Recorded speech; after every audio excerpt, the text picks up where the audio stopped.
Racism.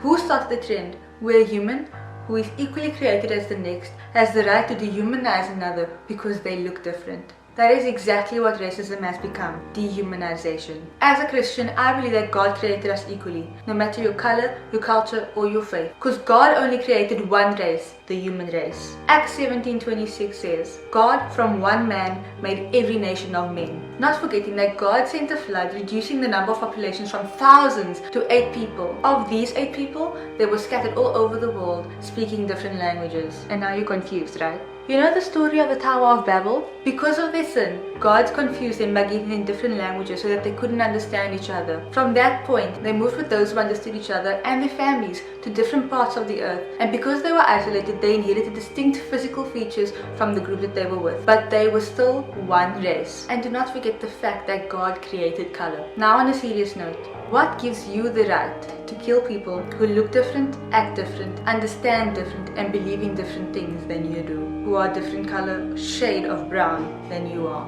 If the power of one man's mindset creating a system that brainwashes people to believing that they are superior than another, then we have the ability to change the mindset of our generation and bring the world back to the purity that God created and intended this world to be in. Change your mindset. Do your research. Your actions determine our future. Dear racism, this is what the world has to say. Racial inequality is a disparity in the opportunity and treatment that occurs as a result of someone's race. Now, the sad reality is racial inequality is one of those things that if you continue to ignore it, you might be the reason why racial inequality increases in this country. This isn't entirely our fault. This was caused by a law called apartheid, however you want to say. But this law allowed racial inequality to continue in our country, and until today's age, we're still experiencing the effects of this. My name is Liesel and I am a South African.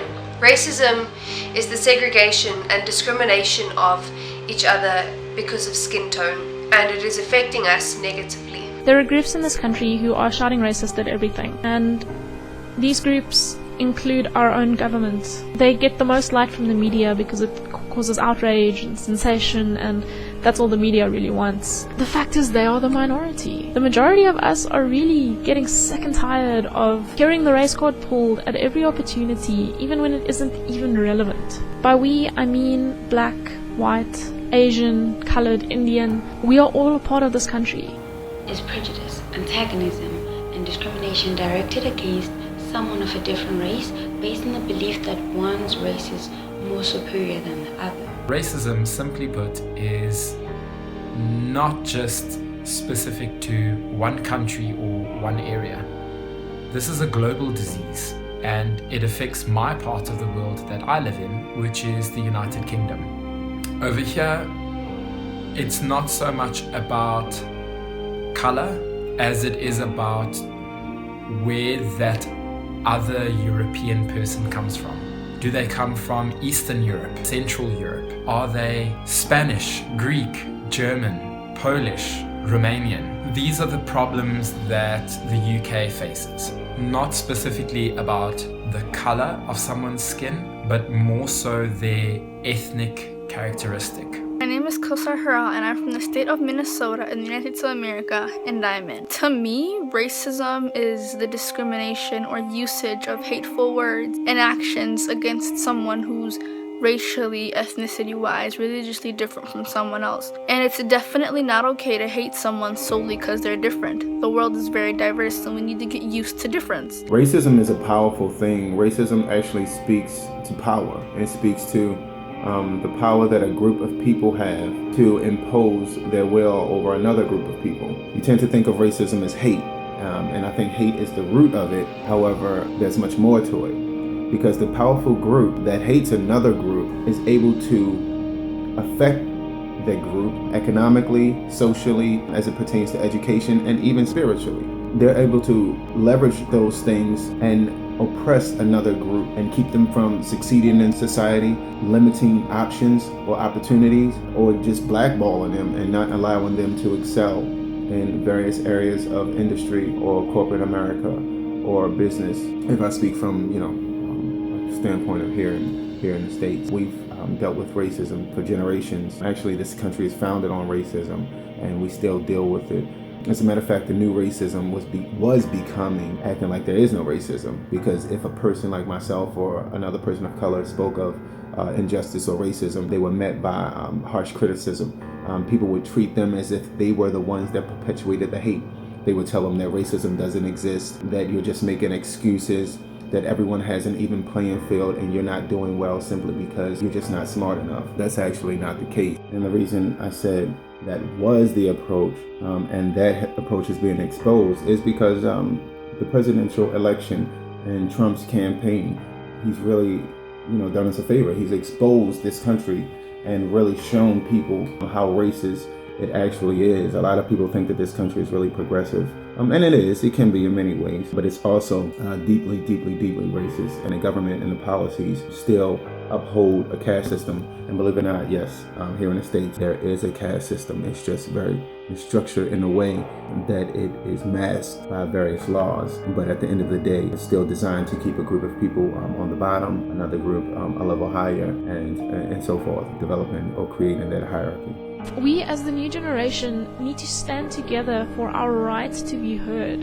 Our diversity is what makes us strong, and we need to look to the future. I take this day to say that I'm in it to the end. We are diverse, and we are proud. We will refuse to let the past guide our actions and our thoughts. We will look to the future of this beautiful country. By being mindful of the commonalities that humans share and practice empathy. Do not fixate on difference, though it is important to be aware of it and its implications, particularly as regards to power and privilege.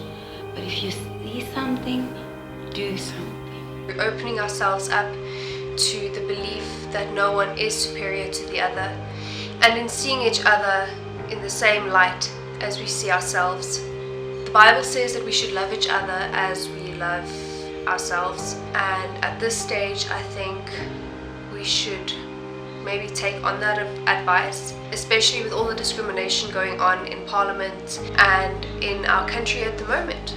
I don't think there is a clear-cut answer to this, but I think it starts with love and educating people on how to love.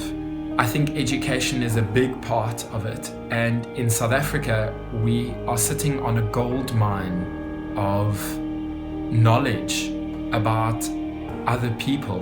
We've got 11 official languages. I want my kids one day to at least speak 5 of those languages, to know about the heritage, the culture, the traditions of the people of Southern Africa, to know about our tough history, but also to look forward to a bright future. To quote Nelson Mandela, "No one is born hating another person because of the color of his skin, or his background, or his religion. People must learn to hate, and if they can learn to hate, then they can be taught to love. For love comes more naturally to the human heart than its opposite." And that's a big one. Racism needs to stop. And although we might not feel like we can do anything, we can. We can firstly change our mindset, learn another language, learn about someone's culture, embrace someone as our brother or sister. These little things can help. I think the way to cure this illness or disease the world has is by being more open-minded, less judgmental about others. It's okay to be different, and our beauty is derived from our differences. Racism is real, and it's structured and it's associated with the government and the laws of this land. The people in power have to change who they are. If they say that they're civilized, then they have to be true to what that actually means. If they say that they're fair and just, they have to be true to what that actually means. I understand, I get it in terms of maintaining power. All throughout history, there was groups of people who had the power and wanted to maintain the power. But I don't think you have to oppress another group in efforts to maintain power. I think that you can just do great business and structure deals or structure situations in a way that keeps you doing well.